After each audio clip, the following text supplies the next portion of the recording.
Hello friends, welcome to your own channel daily stock. तो दोस्तों, इस वीडियो में मैं आपको फेडरल बैंक के क्वार्टर 4 के अपडेट के बारे में बताने वाला हूं और ये भी बताऊंगा कि क्या अब आपको फेडरल बैंक के अंदर इन्वेस्टमेंट करना चाहिए या नहीं। तो ये पूरी जानकारी आपको इस वीडियो में मिलने वाली है, तो आप इस वीडियो को एंड तक जरूर देखिएगा। और दोस्तों, अगर आपको रोज इसी तरीके की अपडेट चाहिए तो आप प्लीज़ हमारे चैनल को जरूर सब्सक्राइब कर दीजिएगा, क्योंकि आपको रोज ये सारी अपडेट्स हमारे चैनल के ऊपर मिलने वाली है। तो चलिए शुरू करते हैं। तो देखिए, यहाँ पर आपके सामने जो फेडरल बैंक का जो क्वार्टर 4 का डेटा है, मतलब जितना उनका डिपॉजिट है, सर्टिफिकेट ऑफ डिपॉजिट है, एडवांसेज है, तो वो पूरा डिटेल्स अब आपके सामने आ गया है। देखिए, सबसे पहली नज़र हम यहाँ पर डालेंगे वो है डिपॉजिट के ऊपर। तो देखिए दोस्तों, यहाँ पर ये इस चेन में अगर आप देखोगे तो आप देख सकते हैं यहाँ पर जो डिपॉजिट में यहाँ पर लगातार आपको ग्रोथ देखने को मिल रहा है और ईयर ऑन ईयर बेसिस पर आप यहाँ पे देख सकते हैं 13% का ग्रोथ इसके डिपॉजिट्स में देखने को मिला है। अब देखिए, यहाँ पर अगर डिपॉजिट बढ़ रहे हैं तो जो एग्जिस्टिंग कस्टमर्स हैं वो तो यहाँ पे डिपॉजिट बढ़ा ही रहे हैं, उसके अलावा अगर और भी कस्टमर बेस बन रहा है उसी के बाद ही यहाँ पर हमको 13% का ग्रोथ डिपॉजिट में देखने को मिला है। अब रही बात एडवांसेज, मतलब कंपनी ने जो लोन दिए हैं, बैंक ने जो लोन दिए हैं, उसमें हमको कितना परसेंट का ग्रोथ देखने को मिला है। अब देखिए यहाँ पे 1,24,153 करोड़ पिछले साल में थे और अब ये मतलब जो दिसंबर 2020 में जो क्वार्टर खत्म हुआ था उसमें 1,28,180 थे। तो मतलब 9 महीने में सिर्फ 4,000 करोड़ का एडवांस में ग्रोथ देखने को मिला था। लेकिन अभी अगर आप देखोगे तो एक ही क्वार्टर में आपको 6,000 करोड़ का यहाँ पर ग्रोथ देखने को मिला है, अगर हम एडवांसेस के बारे में बात करते हैं तो देखिए यहाँ पर जो कंपनी के है जो डिपॉजिट्स हैं वो 172 है और ये है 134, मतलब 38,000 करोड़ कंपनी के पास ज़्यादा डिपॉजिट अभी पड़े हुए हैं। तो जो कंपनी का क्रेडिट टू डिपॉजिट रेशियो है वो भी 100 से कम निकल कर आता है। तो देखा जाए तो यहाँ पर कंपनी का परफॉर्मेंस खासा अच्छा नजर आ रहा है। लेकिन देखिए, जो मेन जो कासा रेशियो रहता है, जो मेन इनकी प्रॉफिटेबिलिटी को डिफाइन करता है, तो अगर आप इसको देखोगे तो इसमें हमको थोड़ी सी गिरावट देखने को मिली है। अगर हम इसको जो पिछला क्वार्टर था क्वार्टर 3 उससे अगर हम कंपेयर करें तो उसमें 34.48% कासा रेशियो था, क्योंकि अब हो गया है 33.81%। अब देखिए, कासा रेशियो क्या होता है, तो कासा रेशियो क्या होता है कि जितने कंपनी के करंट अकाउंट खुले होते हैं तो उसके सामने कितने सेविंग अकाउंट कंपनी ने खुले हुए हैं।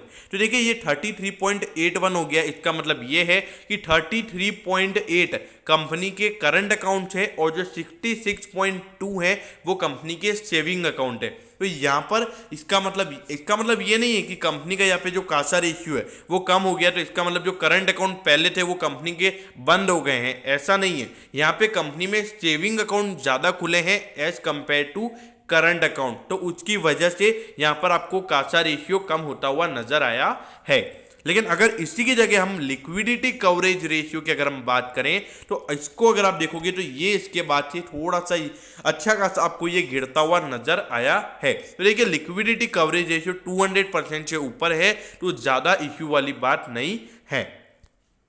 अब देखिए दोस्तों, यहां पर अगर आप फेडरल बैंक को अगर आप देखोगे तो 15,250 करोड़ का मार्केट कैप है, स्मॉल कैप नहीं है, मिड कैप बैंक है। और अगर इसका अगर आप इंडस्ट्री का पी देखोगे तो 37.79 का है और आपको इतने सस्ते वैल्यूएशन पर मिल रहा है। लेकिन देखिए दोस्तों, ये जो प्राइस टू अर्निंग रेशियो होता है जो फाइनेंशियल ईयर के बेसिस पे होता है, तो जो पिछला फाइनेंशियल ईयर था मार्च 2020 तक, जब तक का ये डेटा अवेलेबल है, तो अभी तक कंपनी के रिजल्ट्स आए नहीं है। तो जब कंपनी के रिजल्ट्स आएंगे तो उसके बाद इस बार का प्राइस टू अर्निंग रेशियो पता चलेगा। लेकिन देखिए, अगर हम रिजल्ट्स की बात करें तो थोड़ी सी गिरावट इस बार हमको देखने को मिली है, तो जिसकी वजह से जो इसका प्राइस टू अर्निंग रेशियो है वो आपको बढ़ता हुआ नजर आ सकता है।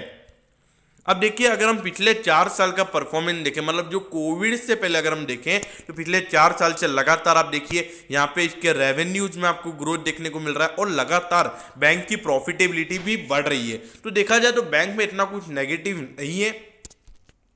लेकिन फिर भी अगर हम बात करें फेडरल बैंक की तो इस बार थोड़े से इश्यूज नजर आए हैं, थोड़ी सी गिरावट प्रॉफिटेबिलिटी में नजर आई है।